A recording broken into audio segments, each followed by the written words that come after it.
మా తెలంగాణ టీవీ.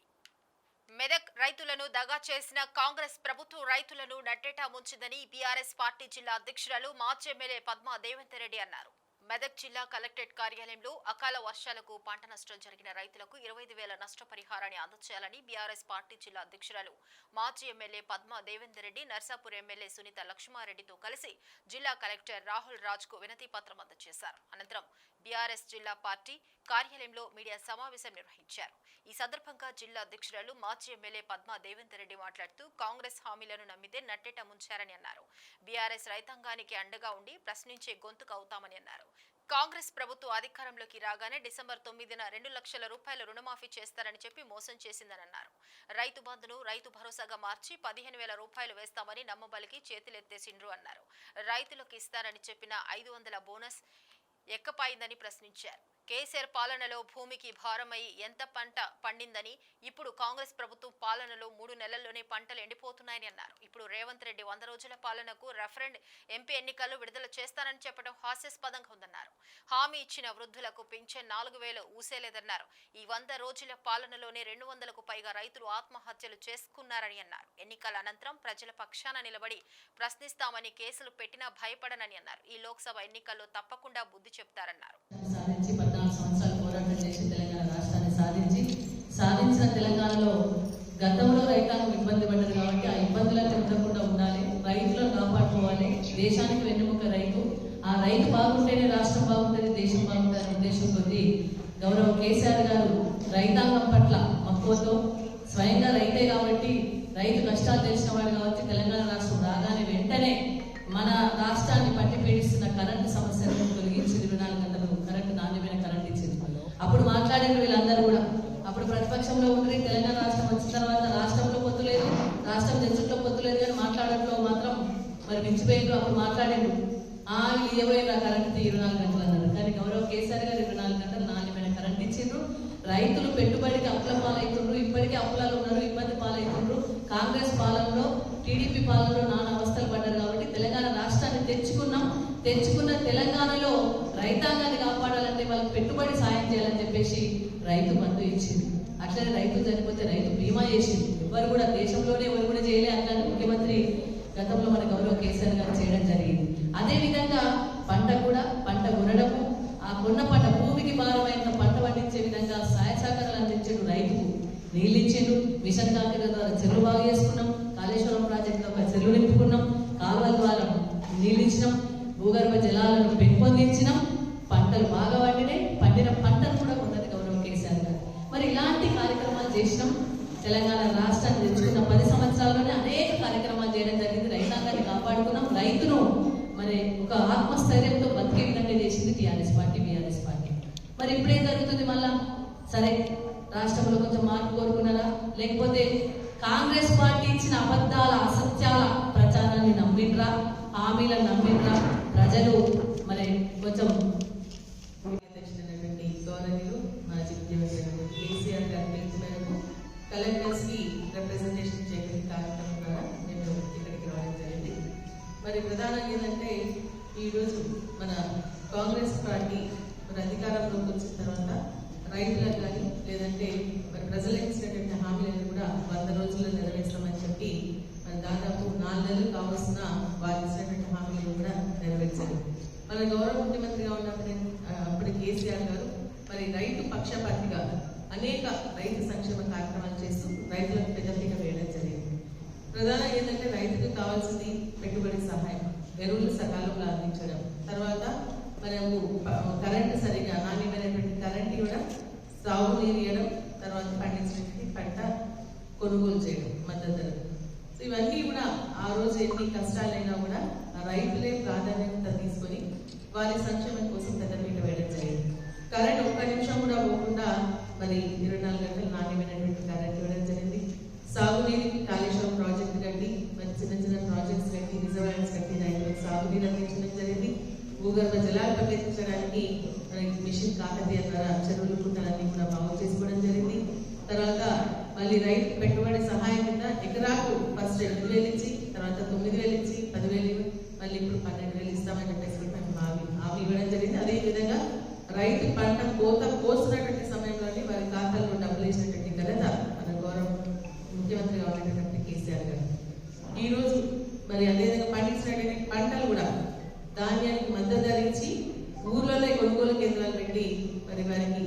కొనుగోలు చేసిన వారం రోజుల లోపలనే వారి ఖాతాలో డబ్బులు జమ చేసినటువంటి పరిస్థితి ఆ రోజు ఉంటే ఈ రోజు మనం కేవలం 3 నెలలు మరి ఈ రోజు ప్రభుత్వం అంతా కూడా తిరిగి రాస్తున్నారు రైతుల చరిత్ర. ఈ రోజు దుర్భరమైనటువంటి పరిస్థితిలో ఉన్నారు. మన గౌరవ ముఖ్యమంత్రి గారు చాలా బాధపడతారు. అంటే మేము పోయినటువంటి సమావేశాల్లో కానీ నిన్న మనం జరిగినటువంటి సూర్యాపేట రైతులకు మద్దతు ధర కంటే అదనపు బోనస్ ఇవ్వకుంటే కాంగ్రెస్ ప్రభుత్వం అంతు చూస్తామని మాజీ ఎమ్మెల్యే దివాకర్ రావు స్పష్టం చేశారు. మంచిర్యాల జిల్లాలో సాగునీరు అందక పంటలు ఎండుతున్నాయని త్వరితగతిన సర్వేలు పూర్తి చేసి పంట నష్టం చెల్లించే విధంగా చర్యలు చేపట్టాలని మంచిర్యాల జిల్లా కలెక్టరేట్ కార్యాలయ ఆవరణంలో జిల్లా కలెక్టర్ బాదవ సంతోష్ కు మాజీ ఎమ్మెల్యే దివాకర్ రావు వినతి పత్రం అందించారు. ఈ సందర్భంగా వారు మాట్లాడుతూ ఎన్నికల్లో ఇచ్చిన హామీలను మరిచి పంట చేతికి వచ్చే సమయానికి రైతులను అనేక రకాలుగా ఇబ్బందులకు గురి చేస్తున్నారని మండిపడ్డారు. క్వింటాలకు మద్దతు ధర కంటే అదనంగా బోనస్ చెల్లిస్తామని హామీ ఇచ్చి గెలిచాక మర్చిపోయారని ఆరోపించారు. రైతు సోదరులకు నమస్కారాలు. గౌరవ మాజీ ముఖ్యమంత్రి కేసీఆర్ గారు పిలుపు మేరకు రైతులు పడుతున్న బాధ, పొలాలు వెనుకపై రుణమాఫీ కానీ అదేవిధంగా ఇతరత్ర కార్యక్రమాలు రుణమాఫీ కానీ రైతు బంధు కానీ రాని సందర్భంలో రైతు మీద ప్రేమ ఆయన బాధపడి 2వ తారీఖు నాడు మరి ఎన్నికల ముందు ఇచ్చిన వాగ్దానం క్వింటాలకు 500 బోనస్ ఇవ్వాలని, వరి పంటకి ఇవ్వాలని ఆనాడు కాంగ్రెస్ పార్టీ ఇచ్చిన వాగ్దానం మర్చిపోయారు. కిందసారి వానకాల పంట దాదాపు పడిన పంటకు మన ప్రభుత్వం రైతులు చెల్లించిన డబ్బు దాదాపు 3,600 కోట్ల. అదేవిధంగా మన జిల్లా 1,40,000 మెట్రిక్ కొన్న సందర్భంలో మన జిల్లా రైతాంగానికి 70 కోట్లు మరి రాష్ట్ర ప్రభుత్వం కాంగ్రెస్ పార్టీ గౌరవ ముఖ్యమంత్రి రేవంత్ రెడ్డి గారు మరి అదేవిధంగా వ్యవసాయ శాఖ మంత్రి గారు మరి ఇచ్చిన మాట నెరవేర్చలేకపోయారు. రైతులకు ఒక రకంగా మొండి చేసి చూపెట్టిన మాట కూడా చెప్పుకుంటారు. 2 లక్షల రుణమాఫీ అన్నారు. అదేవిధంగా ఎకరానికి 15,000 అన్నారు, ఇవ్వలేకపోయారు. రైతు మరి అన్ని సందర్భాల్లో ఇవాళ దాదాపు 9.5 సంవత్సరాల కాలంలో ఎక్కడ రైతులు ఇబ్బంది పడలేదు. బ్రహ్మాండంగా మే మాసంలో కూడా మక్కలు దునికాయి. ఈరోజు ఏప్రిల్ మాసంలో మార్చి ఆఖరిలో కూడా నెర్రలు వాసినాయి, పంట పొలాలు పోయాయి. పాప కొంతమంది బాధతోటి వాళ్ళు మన ఈ భూమి మీద లేకుండా మన పైలోకం పోయిన సందర్భం. వాళ్ళకు పంట నష్టపోయిన వాళ్ళకు రాష్ట్ర ప్రభుత్వం ఎకరానికి మరి ఏదైతే మా గౌరవ మాజీ ముఖ్యమంత్రి ఇచ్చిన పిలుపు మేరకు ఆ రకంగా మరి డబ్బు కూడా చెల్లించాలి. అదే కాకుండా పోయినసారి వానకాల పంట మీరు ఏదైతే బోనస్ చేయలేదు, ఇప్పుడు యాసంగి పంట కొనే సందర్భం మరి దానికి కలిసి ఖచ్చితంగా ఇచ్చిన మాట నిలబెట్టుకోవాలి రాష్ట్ర ప్రభుత్వం, గౌరవ ముఖ్యమంత్రి గారు, గౌరవ మన వ్యవసాయ శాఖ మంత్రి గారు, మన పార్టీ కూడా కాంగ్రెస్ పార్టీ కూడా మరి ఖచ్చితంగా డబ్బు ఇచ్చి కట్టి తీరవలసిందే. మరి ఆ రకంగా ఎన్నికల ముందు వాగ్దానం చేసి 9 డిసెంబర్ నాడు 2 లక్షల రుణం అన్నారు, ఇయ్యలేకపోయారు. మరి ఇయ్యనప్పుడు రైతుల కోపానికి మరి గురి కావాల్సిన పరిస్థితి ఖచ్చితంగా ఉంటుంది. యాదాద్రి భువనగిరి జిల్లా ఆలేరు పట్టణంలోని భారత్ నగర్ కాలనీలో సోమవారం అర్ధరాత్రి అందే చంద్రమౌళి ఇంటి ముందర పార్క్ చేసి ఉన్న తన 2 ద్విచక్ర వాహనాలు దగ్ధమయ్యాయి. అందులో ఒకటి హీరో హెచ్ఎఫ్ డీలక్స్, మరొకటి హోండా యాక్టివా వాహనాలు. గుర్తు తెలియని వ్యక్తులు వాహనాలు దగ్ధం చేసినట్లు ఇంటి యజమాని చంద్రమౌళి అనుమానం వ్యక్తం చేస్తున్నారు. కేసు నమోదు చేసి దర్యాప్తు చేస్తున్నారు ఆలేరు పోలీసులు.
కేంద్రంలో గల సాయి గ్రామర్ పాఠశాల నందు వార్షికోత్సవ వేడుకలను ఘనంగా నిర్వహించారు.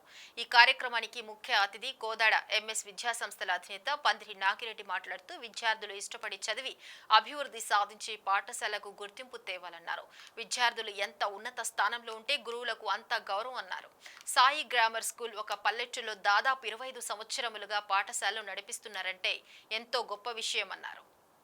కార్పొరేట్ పాఠశాలలో అయితే ఫీజులు ఎంతైనా కడతారు, అది వారి స్టేటస్ అనుకుంటారు. కానీ గ్రామాల్లో కూడా కార్పొరేట్ స్థాయిని మించి విద్యను అందిస్తున్న పాఠశాలను బతికించుకోవాల్సిన బాధ్యత మనందరిపై ఉందని ఆయన అన్నారు.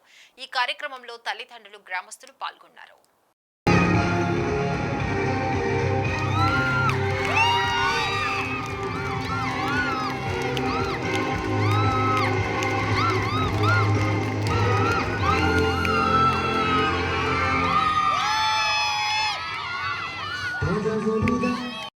వస్తుంది కాబట్టి దయచేసి ఇలాంటి స్కూళ్ళను బతికించుకుందాం. మనం కూడా మన పిల్లల యొక్క భవిష్యత్తు కోసం పిల్లల్ని చక్కగా చదివించుకునే దానిలో మన గ్రామంలో ఉన్నటువంటి సాయి గ్రామర్ స్కూల్ని మీరందరూ ఆదరించాలని, ఇంకొక 10 కాలాల పాటు మన పిల్లలకు సర్వీస్ చేసేటట్లుగా ఆ సంస్థను బతికించుకోవాల్సినటువంటి పరిస్థితి సారు ఆంజనేయులు గారి మీద అంటుందో ఇక్కడ ఉన్నటువంటి గ్రామ పెద్దల మీద కూడా అదే పాత్ర ఉందని చెప్పి తెలియజేస్తూ, ఈరోజు తన పిల్లలు వేస్తున్నటువంటి డ్యాన్సులు చూసి తల్లిదండ్రులు ఎంత ఆనందంగా ఉన్నారో, తన పిల్లలు కూడా భవిష్యత్తులో మంచి ఉద్యోగాలు పిల్లల్ని ఏ రూట్లో తీసుకుపోవాలనేది తల్లిదండ్రులకు ఖచ్చితంగా అవగాహన ఉండాలి. పిల్లల్ని ఏ రూట్లో తీసుకెళ్లాలంటే ప్రపంచాన్ని శాసిస్తున్నది, ఇంకా భవిష్యత్తులో ప్రపంచాన్ని శాసించేది రెండే 2 సబ్జెక్టులు. ఒకటి ఇంగ్లీషు, 2 మ్యాథమెటిక్స్, తర్వాత ఫిజిక్స్ అండ్ కెమిస్ట్రీ. గతంలో మనం చదువుకున్న చదువులన్నీ కూడా ఆర్ట్స్ వైపు కొందరు, సైన్స్ వైపు కొందరు, కొంతమంది మేనేజ్మెంట్ కోర్సులు ఇవన్నీ చేసేవాళ్ళు. కానీ ఈ ప్రపంచంలో కానివ్వండి, మన దేశంలో కానివ్వండి, మన పిల్లలు ఎక్కడికి పోయినా సుభిక్షంగా బతకాలి అంటే, వాళ్ళు చాలా గర్వంగా బతకాలి అంటే, గౌరవంగా బతకాలి అంటే ఖచ్చితంగా పేరెంట్స్ దృష్టి సారించాల్సింది పిల్లలు ఏ రంగంలో ఉన్నారో ఆయా రంగాల్లో వారికి ప్రాధాన్యత ఇస్తూ ఖచ్చితంగా ఇంగ్లీష్ని, మ్యాథమెటిక్స్ ని ఎంకరేజ్ చేయాలి. ఎంపీ అభ్యర్థి జహంగీర్ గెలుపును కాంక్షిస్తూ యాదాద్రి భువనగిరి జిల్లా ఆలేరు నియోజకవర్గ స్థాయి విస్తృత సమావేశం నేడు లక్ష్మీ గార్డెన్స్ లో నిర్వహించారు. ఈ సందర్భంగా ఆయన మాట్లాడుతూ డబ్బులు చూసి ఓట్లు వేయడం కాదు, వ్యక్తులను చూసి వారు చేసిన ప్రజా పోరాటాలు చూసి ఓట్లు వేయాలని ప్రజలను కోరారు. ఈ సమావేశంలో భువనగిరి పార్లమెంటు అభ్యర్థి ఎండి జహంగీర్, సిపిఎం పార్టీ నాయకులు జయరాములు, ఎక్బాల్, మల్లేష్, మంగా, నర్సింహులు, బాలరాజు తదితరులు ఉన్నారు. బీహార్లో, ఉత్తరప్రదేశ్లో, పక్కకు ఆంధ్రప్రదేశ్లో, మన రాష్ట్రంలో, ఇట్లా అనేక రాష్ట్రాల్లో మన అభ్యర్థుల పోటీకి దించడం అనేది జరిగింది. అందుకని మన రాష్ట్రానికి వచ్చినప్పుడు కనీసం ఒక్క సీట్ అయినా మనం పోటీలో ఉండాలి. తద్వారా మనం రాజకీయ ప్రచారం చేసుకోవడానికి, పార్టీ ప్రతిష్టని ప్రజల్లోకి తీసుకుపోవడానికి ఈ ఎన్నికను మనం సమర్థవంతంగా ఉపయోగించుకోవాలనే ఉద్దేశంతో మనం ఈ నియోజకవర్గాన్ని ఎంచుకోవడం అనేది జరిగింది. ఇంకా 4-5 నియోజకవర్గాలు చర్చల్లోకి వచ్చినాయి. కానీ మిగతా వాటిని పోల్చి చూస్తే యాదాద్రి భువనగిరి జిల్లానే తెలంగాణ రైతాంగ సాయుధ పోరాటంలో ఒక ముఖ్యమైన పాత్ర నిర్వహించినటువంటి ప్రాంతాలు, నియోజకవర్గాలు ఈ పార్లమెంట్ పరిధిలో ఉన్నాయి. మన జెండా, మన నాయకులు, అదేవిధంగా అనేక గ్రామాల్లో ప్రాణాలు అర్పించిన అమరవీరుల త్యాగాల వాళ్ళ స్తూపాలు ఈ నియోజకవర్గాల్లో ఉన్నాయి.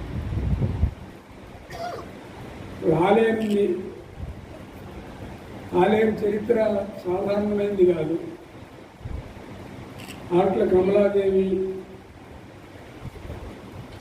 ఆట్ల లక్ష్మణస్వామిరెడ్డి, రామచంద్రారెడ్డి ఇట్లాంటి హేమేలు ఈ ప్రాంతంలో ఉద్యమాన్ని నిర్మించడం, తెలంగాణ రైతాంగ సాయుధ పోరాటంలో ముఖ్యమైన పాత్ర నిర్వహించినటువంటి నాయకత్వం. కమలాదేవి దాదాపు 3 సార్లు ఎమ్మెల్యేగా ఈ నియోజకవర్గంలో ఉన్నది. శాసనసభలో తన వాణి వినిపించినటువంటి ప్రాంతం. ఏ గ్రామం పైన ఎర్రజెండా గురించి చెప్పే గ్రామాలు ఉన్నాయి. ఏ ప్రజల్ని కదిలించినా ఎర్రజెండా గురించి చెప్పేవాళ్ళు, ఆ నాయకుల గురించి చెప్పేవాళ్ళు ఇప్పటికీ ఉన్నారు. ఈ తరానికి కొంత తెలియకపోవచ్చు, అయినా వాళ్ళ తాతలు, వాళ్ళ తండ్రులు, వాళ్ళ పెద్దలు వివిధ సందర్భాలు జరిగే ఉపన్యాసాల్లో విన్నటువంటి వాళ్ళు కూడా ఉన్నారు. భువనగిరి పార్లమెంటు స్థానానికి సిపిఎం పార్టీ అభ్యర్థిగా నేను ఎన్నికల్లో పోటీలో ఉన్నాను. ఈ సందర్భంగా నా నియోజకవర్గ ప్రజలందరికీ విజ్ఞప్తి ఏమిటంటే, ఈ ఎన్నికలు ఆలోచించి ఆచితూచి సమయం కూడా ఉన్నది కాబట్టి ప్రజలందరూ కూడా ఒక నిర్ణయానికి రావాల్సిన అవసరం ఉన్నది. ప్రధానంగా ప్రజలకు నేను ఒక విషయం చెప్పదలిచాను. ఈ ఎన్నికల్లో ఆర్థికపరమైనటువంటి సమస్య చాలా కీలకంగా మారబోతుంది. అసెంబ్లీ ఎన్నికల్లో కూడా డబ్బు ప్రభావంతో ఏనాడు కూడా ప్రజలకు సేవ చేయకుండా, ఏనాడు ప్రజల్లో లేనటువంటి వ్యక్తులు ఎన్నికల్లో గెలుపొందారు కొంతమంది. అలాగే ఇప్పుడు ఈ పార్లమెంట్ ఎన్నికల్లో 2 అంశాలు చూడాలి. మొదటిది వ్యక్తుల యొక్క గుణగణాలు చూడండి, వ్యక్తుల యొక్క ఉద్యమ చరిత్ర చూడండి, వ్యక్తుల యొక్క పోరాట చరిత్ర చూడండి. ఈ విషయంలో చూసినప్పుడు అది కాంగ్రెస్ కావచ్చు, బీఆర్ఎస్ కావచ్చు, బీజేపీ కావచ్చు, ఎలాంటి చరిత్ర నిర్మించుకున్నటువంటి పరిస్థితులు లేరు. ఏనాడు కూడా ప్రజల్లో ఉండి ప్రజలతో జీవితాల్ని తమ మమేకమైనటువంటి పరిస్థితి లేదు. కానీ కమ్యూనిస్ట్ పార్టీ మార్క్సిస్ట్ అభ్యర్థిగా నేను 35 ఏళ్లుగా క్రియాశీలక రాజకీయాల్లో ఉంటూ ప్రజల మధ్యన ఉంటూ ప్రజల కోసం పనిచేస్తున్నాను. కానీ సమాజం కోసం ఆలోచన చేయాల్సినటువంటి వాళ్ళు, ప్రజల కోసం జీవితాన్ని త్యాగం చేస్తున్నట్టు వాళ్ళు ఎన్నికల్లో కేవలం డబ్బు లేనటువంటి కారణంగానే వెనకబడుతున్నారు. అందుకే నా దగ్గర డబ్బు లేదు, నా పార్టీ దగ్గర డబ్బు లేదు. ప్రజల కోసం ఏ త్యాగాలను సిద్ధం చేయడానికి ఉన్నాం. అందుకే ఈ ఎన్నికల్లో డబ్బు చూడకండి, ప్రలోభాలు చూడకండి, ఇతర సంక్షేమ అంశాలు చూడకండి. కమ్యూనిస్టుల యొక్క అవసరం ఉన్నది. ఇప్పుడు కమ్యూనిస్టులు ఈ ఎన్నికల్లో గెలవడం అవసరంగా ఉన్నది, లేదనుకుంటే దేశం అధోగతి పాలవుతుంది. 2వ అంశం, భువనగిరి పార్లమెంట్ ఎన్నికలు అనేక సమస్యలు చూడండి. మీరు ఇక్కడ రంగారెడ్డి జిల్లా, ఉమ్మడి నల్గొండ జిల్లాకు కీలకమైనటువంటి పాలమూరు రంగారెడ్డి ఎత్తిపోతల పథకం పెండింగ్లో ఉన్నది. ఎప్పుడు పూర్తవుతుందో చెప్పలేని పరిస్థితులు ఉన్నది. జనగాం ప్రాంతానికి నీళ్ళు ఇస్తున్నటువంటి దేవాదుల ప్రాజెక్టు కాలువలు పూర్తి కాలేదు. భువనగిరి ప్రాంతానికి అలాగే నల్గొండకు లింక్ ఉన్నటువంటి సూర్యాపేట వరకు కూడా నీళ్లు తీసుకుపోతాం అనుకున్నటువంటి బసాపురం ప్రాజెక్ట్ ఎప్పటి వరకు పూర్తి చేస్తారో అర్థం కావట్లేదు. బ్రాహ్మణ విలం దగ్గర ఉదయ సముద్రం ప్రాజెక్ట్ ఉంది, ఎప్పుడు చేస్తారు మీరు చెప్పగలుగుతారా? గడువు పెట్టగలుగుతారా? గంధమల గురించి చాలా జోరుగా చెప్పినటువంటి ఈ గత ఎమ్మెల్యేలు కావచ్చు, గత ప్రభుత్వం కావచ్చు, మరి గంధమల ఏమైంది? అంతే ఇరిగేషన్ సంబంధించినటువంటి సమస్య చాలా కీలకంగా ఈ నియోజకవర్గంలో పెండింగ్లో ఉన్నది. 2వ అంశం, విద్య విషయంలో చూడండి. ఏ చిన్న అంశానికన్నా హైదరాబాద్ పోవాలి విద్యకు. ఇక్కడ జిల్లా కేంద్రాలకు ఇంజనీరింగ్ కాలేజీ లేదు భువనగిరిలో. ఎక్కడ ఇంజనీరింగ్ కాలేజీలు మొత్తం హైదరాబాద్లో ఉన్నాయి. పేద పిల్లలందరూ కూడా హాస్టల్లో ఉంటూ చదువుతున్నారు. అందుకే ఇంజనీరింగ్ కాలేజీలు, ఉన్నత విద్య ఇక్కడ అవసరం ఉన్నది. వైద్య విషయంలో కూడా చూడండి. ఎయిమ్స్ ఉన్నది కదా, బీబీనగర్ ఎయిమ్స్ 42 డిపార్ట్మెంట్లకు కేవలం 26 డిపార్ట్మెంట్లు మాత్రమే పనులు ఉన్నాయి. సంగారెడ్డి జిల్లా పటాన్చేరు నియోజకవర్గంలో జాతీయ రహదారిపై ట్రాఫిక్ సమస్యకు త్వరలోనే పరిష్కారం చేస్తామన్న జిల్లా ఎస్పీ రూపేష్. పటాన్చేరు నియోజకవర్గంలో జాతీయ రహదారిపై ట్రాఫిక్ సమస్య పరిష్కారానికి ఎలాంటి చర్యలు తీసుకోవాలని విషయమై సంగారెడ్డి జిల్లా ఎస్పీ రూపేష్ లగ్డారం చౌరస్తా నుండి పటాన్చేరు వరకు జాతీయ రహదారిని పరిశీలించారు.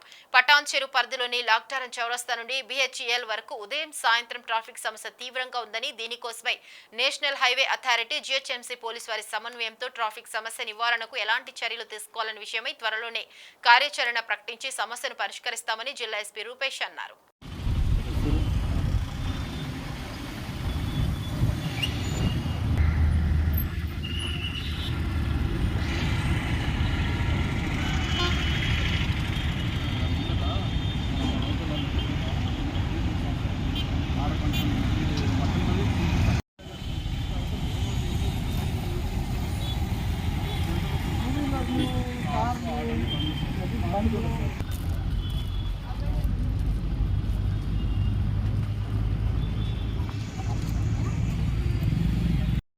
పట్టంచెరు పారిశ్రామిక ప్రాంతంలో మార్నింగ్ అండ్ ఈవినింగ్ పీక్ అవర్స్లో ట్రాఫిక్ జామ్ కానీ రద్దీ కానీ ఎక్కువగా ఉంటుంది. సో అర్బనైజేషన్ ఇండస్ట్రియలైజేషన్ ఎక్కువైంది కాబట్టి ఈ ట్రాఫిక్ ఫ్లో అనేది చాలా ఎక్కువ ఉంటుంది.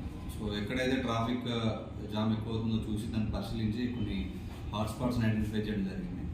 సో ఆ హాట్స్పాట్స్ అన్నింటిని కూడా ఈరోజు విజిట్ చేసి సో ఎట్లాంటి ఇంజనీరింగ్ చేస్తే బాగుంటుందా, ఎన్ఫోర్స్మెంట్ చేస్తే బాగుంటుందా అని ప్లాన్ ఆఫ్ యాక్షన్ తీసుకున్నాం.